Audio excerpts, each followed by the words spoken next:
Hello.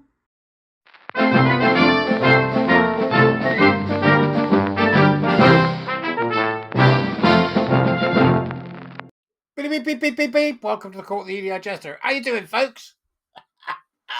Angela bloody Rayner. Angela, right, so here we go. Right, Angela Rayner, for God's sake. Don't forget to subscribe, do the usual.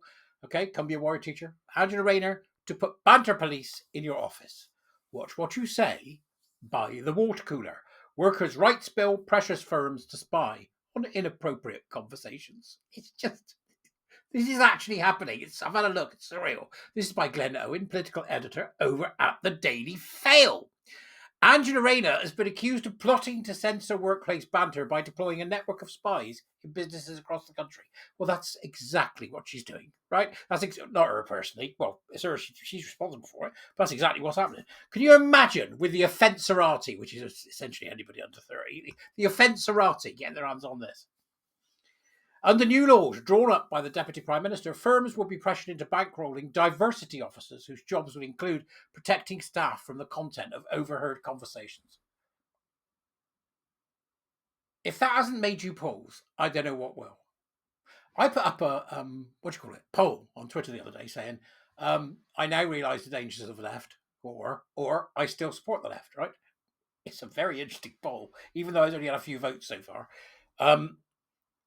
This is absolutely insidious. It is absolutely wicked on every level. So they're going to have people that overhear conversations that will then complain on behalf of people who might have been there. Just get your head around it. It's utterly surreal.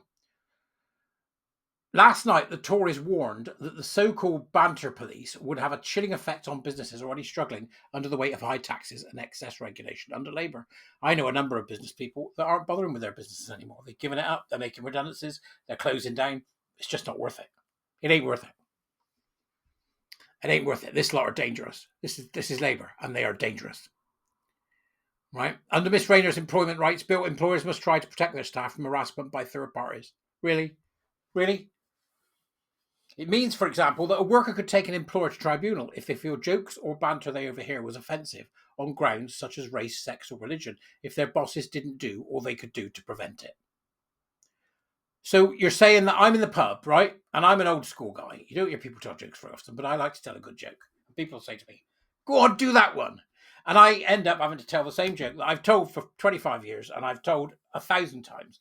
But I have to tell it again because somebody else has come along who's never heard it, or just because they want to hear it. Now, my jokes vary in different ways. So, for example, I tell a joke about a bloke with a thinking impediment, right? So is it possible that the Stasi police would tap me on the shoulder because I told a joke about a bloke with a thinking impediment, or a man who was damaged by a motorcycle accident? Would I be in trouble for that one?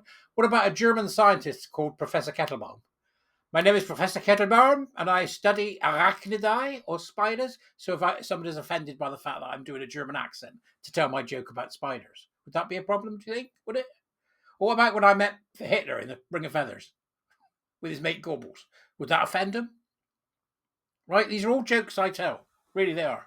Or the posh woman with her white Churchill crockery and her need for broccoli. It's this. So I tell these jokes, and some, EDI, DEI, blue-haired, nose ring, fucking I think I'm a boy when I'm a girl, lunatic next to me gets offended by something I say. And Angela Rayner's Stasi come along. I think if they're going to have them, I think that the uniform should be a ginger wig with a T-shirt with the word twat written on it. So everybody knows who they are. Surely that'd be easy, wouldn't it? Right? This is likely to lead to firms taking on more diversity officers to monitor what people are saying to help them prove that they have taken sufficient steps to protect their workers. So you could have people in a restaurant going up to people who are in their restaurants, who are paying for their food, who are paying for their service, and they're going to, I'm really sorry, but that tosspot next to you on the table is offended by the fact that you said moron. Right? And he thinks moron is a terrible thing to say, and it's actually prejudice. Because do you think the restaurant managers can have the time to understand the nuance of the Equality Act? No, this will mean they'll police speech. This is about policing speech. Right? The bill fails to stipulate any ring fence allowing the expression of opinions on political, moral, religious, or social matters, which the Tories said they would have insisted upon. So there's no getting out of this. Mrs. Rayner's legislation also paves the way. Wait for it, because it just keeps getting better Mr. Rayner's legislation also paves the way to greater unionisation in the workplace, which companies fear will take Britain back to the dark days of the 1970s. We're already in the dark days of the 1970s, making it more burdensome to employ workers and leaving the terms vulnerable to ruinous strikes. Sell your businesses. Get out while you can. Let them fall. You know, what was it, that saying from I, Claudius? Let all the wickedness in the mud rise to the surface. Let it happen. Let it all fall. Let them do it. Let them do it, right? And let them do it in the full glare of the recordability of life now that we have the internet and social media. Let them do it. Let them do it. And let's hope that their disgusting behaviour, which is exactly what you'd expect from these people, they did the same thing in the 70s, they're right. But this has got an added layer of censorious authoritarianism and toxic parent behaviour that goes beyond the pale. Let them do it. Let it all fall. Let the chips fall where they may, as they say. Okay, that's what I say. Because now we've got the internet. We can record it all. We can get it all down. And you can see it all. And maybe that once these people are gone and they've whoever they've managed to do away with or ruin their lives, when these people are gone, when we finally wake up as a country and go, this is the left. When we finally wake up and do that, and we cut it off and we display it for what it is, an absolutely moribund, revolting, utopian, collective belief system. Only when we do that, and it is available for everyone to see, will we consign them to history, which is where they belong, with their Stasi like, we'll control your speech and we'll tell you how to talk. It's where they belong. This isn't about saying, right, okay, we need to make sure people get, fair money for fair pay. If it was, they'd be worried about AI.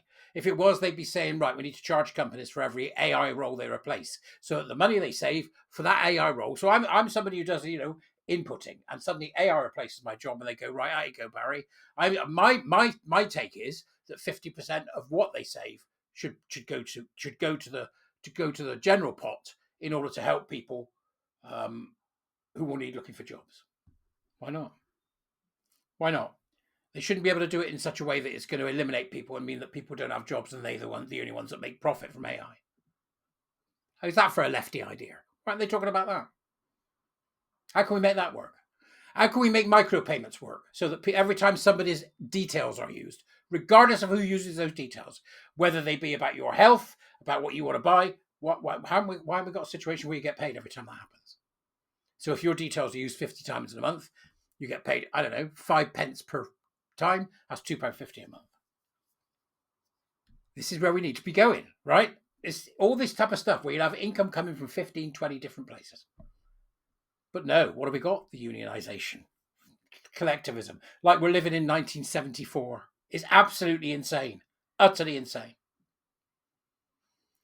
Oh, the bill requires bosses to give trade union representatives time off for matters relating to equality in the workplace, further adding to costs. This is an absolute disaster. It's a disaster on every level. And everybody that I've spoken to about it, including my friends on the left, think it's a disaster. Make no bones about it, these people are dangerous utopianists, and we must get them out of office. They've got to go. But what I suggest is this. We've got 4 years before we have an election, and it is highly likely then that the many stupid people that are in this country will vote them back in again. Because you would only do it out of stupidity now. Surely that's the only reason. Because you cannot believe that misguided loyalty to this is something that you can uphold. It infuriates me. I didn't leave the left left me. I'm holding on to that. But you let me know what you think, all right? Rant over. Bye-bye.